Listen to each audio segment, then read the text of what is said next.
Hey guys, welcome back again to Paradise on Pennies. Today I'm just going to be going over a few of our camping tips, mostly more based on if you're going to be having a fire or not, if you're going to be cooking on the fire. Just a few things that we like to do and thought that'd be good information to pass on to you guys.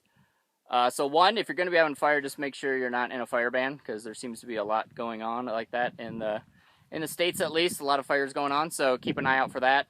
And just make sure that first thing, you have some water to put it out with or a shovel to extinguish it when you get done with it. So today we just got to our camp spot here. There's the truck camper here. There's our awesome view for the next week or so. We got the dogs laying out, chewing on bones and playing with sticks. So with this, always make sure to have a stick handy to keep your border collie preoccupied. So he will be back in about 2 seconds. So the first thing we're going to do is we're going to build a fire pit. We've been to so many forest roads, and it seems like a lot of people build like these gigantic fire pits, and they put like the huge logs in it. So I'm not really sure what they're trying to do there, but if you're planning on cooking, you can deal with a really small one that's literally the size of your pot.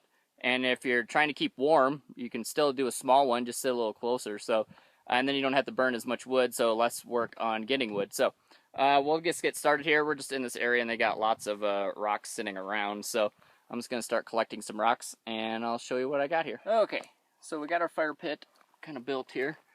When you're picking out a spot, just make sure, I don't know, I like to be on a flat spot with a flat spot next to it, so the dogs and we can relax while we're cooking it.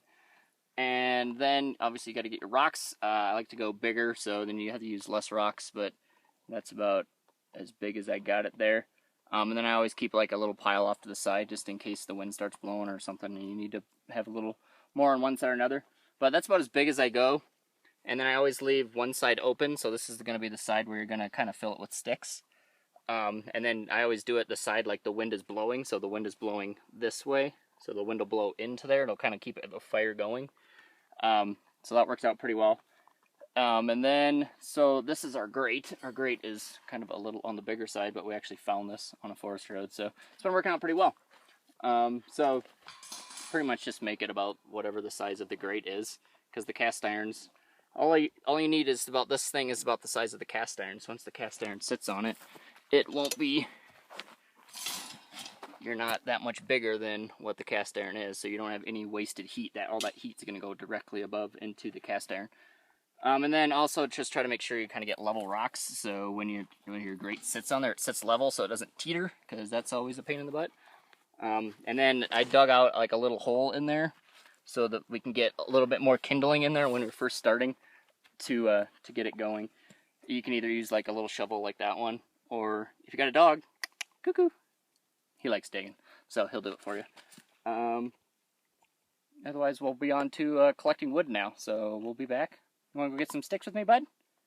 Alright, let's go. So now when you're collecting wood, just make sure, try not to cut anything down, because green stuff really doesn't burn that well anyways, and you're not going to get a lot of heat out of it, and there's usually tons of kindling around in the National Forest that you can get for free, and it's pretty much dried and ready to burn, so, and it breaks up really easily, so I'm just going to collect from here today.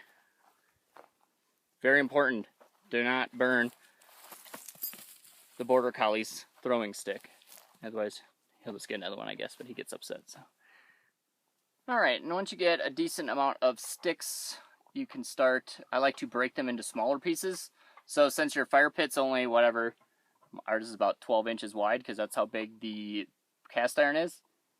We usually try to make our sticks about 12 inches long, so then you're not having to be breaking them while you're cooking, or trying to keep warm or anything. So I try to break them all beforehand, so then you're ready to go.